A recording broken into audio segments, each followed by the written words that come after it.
Everyone, welcome to another episode of The Hunt for Bronze and a brand new segment to the channel. Something that I hope you guys get something out of, you learn or maybe even bring something different to the repertoire of lures you throw, and maybe just give you a bit more of an insight into how I decide on what I use before I go fishing. If you didn't get by the title already, the name of this segment is called Next 5. And I'm going to give you a brief outline of what it is now, and I'll do it every video for those who are new to the channel or haven't seen it before. But essentially what I'm going to be doing is I'm going to go pick 5 lures that I'm pretty much going to tie on straight away, all within the first little bit of the morning when I go out on a new fishing trip. If you haven't done so already, please like this video and subscribe to the channel. And leave a comment down below if you like this section or what else you'd like to see me go through, or if it's crap and you don't want to see any more of it. So it'll be 5 lures, as I said, that I'm going to focus a bit of effort around early. Now, I'm not excluding myself to only fish these lures, but what I'm kind of doing is giving you guys an idea of potentially, if I'm going out to try a new technique, new area or whatever, how I break down before I even get there what I'm going to use. So, bass season's open. Well, it's not open yet, but it'll be open by the time this video's out, I'm pretty sure. And my first session on the bass will then follow this. I believe the video will be released Sunday/Monday early next week. So yeah, let's get to it straight away. So off the ranks already, I've already tied some lures on, and I'll give you a bit of what I've got around it and all that fun stuff. So if you haven't got already, I'm going bass fishing. I'm going to hit up a brackish section of well, Brizzy's main river, so I won't give away spots, but it's pretty obvious. So the first 3 lures I'm going to have tied on are kind of, well, they're all something I can use on surface, but one in particular which I can use subsurface, and that's this packet here. It's a Damiki Stinger. Now these aren't being brought into Australia yet, but you know, if I get a few more fish on them and catch a few more things, we might be able to get searing to bring them in. It's a little 3-inch stick bait, but it's a fat one. So unlike other stick baits, like your classic Senko or whatever else, they're a bit thinner. Great lure, very effective, sink at a great rate, but these are a bit slower. Along with that is you can work them up pretty quickly, almost in a walk the dog fashion, up to the surface, kill it, and it sinks down. I've actually spent a fair bit of time fishing this over the past few weeks. Anyway, so yeah, Damiki Stinger. I'm just going to bring it up nice and close to the camera there, as you can see. And I like this colour in particular up here. Imitates a bit of bony brim and a lot of other prawns, bait fish, mullet, whatever the bass might be feeding on, especially up the top. Lure number 1 that's tied on. Now that lure is important too, because you'll see what I've got on next. For those unaware or who haven't seen any videos before of me bass fishing, my favourite bass lure of all time, the Damiki MTB Bars. This has got to be one of my favourite river bass lures. Not only does it let you cover a lot of water, it also brings in a lot of bites. And this is a Buzzbait. I've rigged it with a crawfish plastic on the bottom, which is actually missing a claw because this lure has been used a fair bit. And it's got a Gamakatsu G stinger on there, just laced off like that. You find you get a lot of bass in that back hook just because they're nipping at the tail of it as this thing's burnt across the surface. Great lure. And then last but not least, again, one of my favourite bass lures. And I know I've got a few surface lures tied on, but because, you know, it's been a warm week, there's bugs about already, I've got a pontoon 21 loco paredo. That's 65 model.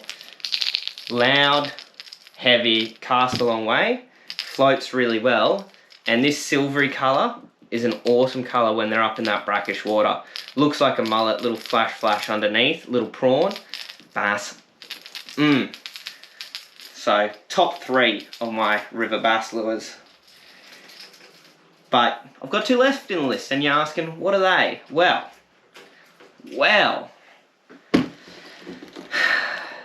hate to admit it, but one of the lures I am going to throw is the old Flash J Spin, 1/12 of an ounce jig head with a 3-inch Damiki armor shad. Now, this lure is a great lure once the sun starts to come up. They've gone off top water. Again, it's a good searching bait. You can sink it down, roll it back, cover a lot of water. And more than anything, when the bass are sitting in brackish water, I find this really, really effective. I don't know what it is about it, but it just works. Yes, I know I've advocated many times on this channel that this may not be my favourite lure, but it does work. It's only not my favourite lure because I can guarantee I get snagged first, second cast with it, so enjoy when I do. Okay, and last but not least is something completely and utterly left field out of my bass Swimbait box. Yes, there's not many in there at the moment, but being up in the brackish water, the bass are going to be chasing a lot of mullet. Big part of their diet when they're up there. Also, you can get a good reaction bite out of them when they're up in that water. So I'm going to throw a Swimbait which imitates mullet perfectly. Now, if there's not a better mullet imitation, that's a glide bait, than this, I don't know what is. That colour, the shape and everything is almost to a T.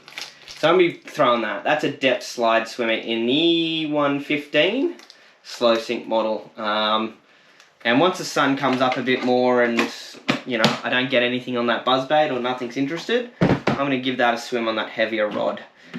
So the buzzbait's on the 8 to 14 pound ACM Immortal. That's a fan. Good thing it's not on Immortal. Now that's my favourite rod for kind of Swimbait buzzbaits. I'm actually probably going to swap this reel out to a slightly slower retrieve reel, but also one with 20 pound braid on. Because I'm going to be throwing that Swimbait, I'm going to go a slightly heavier line, maybe 20 pound leader on that, just to as a bit of a safety net, because that is a not a cheap lure to throw around. And when I'm throwing buzzbaits and swimbaits, they don't care how heavy the leader is, especially in the brackish muddy water of the Brizzy River. You could definitely get away with the 20, maybe even 30. The next one, the Loco's on the 8 to 4 pound ACM North Fork. This is a Dropshot blank. I've used the same rods in my videos for a long time, but I use them because they work, and I've picked rod blanks that suit the style of fishing I do. Great jerkbait rod, great topwater rod, because when you pause those lures with trebles, bass and brim swipe or implode on them. So you want a bit of give in your tip, which this rod does perfectly. And there's 16 pound mono leader on this, just to let me pause that surface lure right in their face. Last but not least, this is probably the rod that's been on the channel the longest, and that's my 4 to 10 pound ACM Bass Spin Magnum. This rod has caught a wicked amount of fish, and it will continue to do so. I absolutely love this rod. If you are looking for that perfect bass kayak rod, 100% is it. I can throw everything from this unweighted lure with it to smaller buzzbaits, lipless crankbaits. I've thrown a host of things on it. I even use this for spoons out in the dams as well, and it works like a treat. Anyway, guys, I have talked your ear off probably, and I have gone on and on, but that is the joys of this. It is a little segment where I can sit down, have a little bit of a drink with all of you guys, and just talk through what I want to use and why I want to use it. So you've seen what my thought process is. Bit of top water early, see if they're eating prawns and mullet. If they're not, we're going to move on. 2 subsurface techniques, well, 3 subsurface techniques to go to straight away. That stinger also can be sunk, which is great for when you're working right in snags and when the bass might be on a bit of a slower bite. Again, something small, flashy and over the top, and then the Swimbait as well. If they don't work, I'm going to take a host of other lures. You guys will see it on the channel. Hope you've all had a good bass season opener. And until next video, go out fishing and enjoy yourselves. Don't forget to like the video, subscribe to the channel, and we out.